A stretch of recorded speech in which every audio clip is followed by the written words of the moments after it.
सुनो ना जितने साँझ होला तू उतने स्मार्ट लागेल हमारा। तो तहरा का करे के बा? चला ना होना यार एक बात कहा तन्नी चला छोड़ो ना। कहाँ चली अपन मुँह ना दिखला हा? सुना काऊ के छपानल बड़ा तोहरा ना मिले लाइक तो है पूछे ना पेले कोरिया बमोह तहरा बुद्धि नइखे थोरा के कोरिया बमोह तहरा बुद्धि नइखे थोरा के। अच्छा काले है तो क्या है दिल वाले है रे गोरकी, काले है तो क्या है दिल वाले है रे गोरकी। अरे जा हम कालिया बनी वैसे का हमार दिलवा बहुत साफ बा देखला।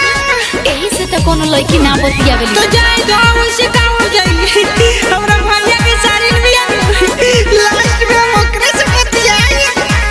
तोहरा जैसे दिल वाला कितना लवैला कुछ हम न करे पहिले खाली हाथ गोइला। तोहरा जैसे लड़की से करी हम जातारा देह में सटेनी जैसे सटे अलग कतरा।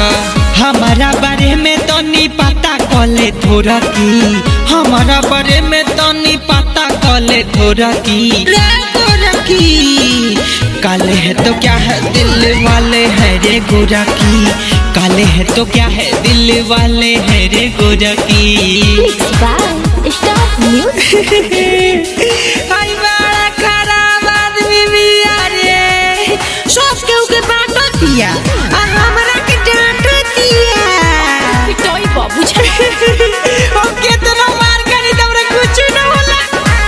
ढेर जदी बोला बता कह दे हम घरे भाई के बोला के पिटा बहादे मखोड़े।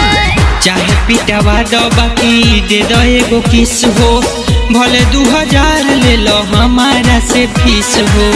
सचिन कृष्णा जय के मौका दे दो थोड़ा की, सचिन कृष्णा जय के मौका दे दो थोड़ा की दे दो का चुना पहले बड़ी। काले है तो क्या है दिल वाले है रे गोरकी, काले है तो क्या है दिल वाले है रे गोरकी।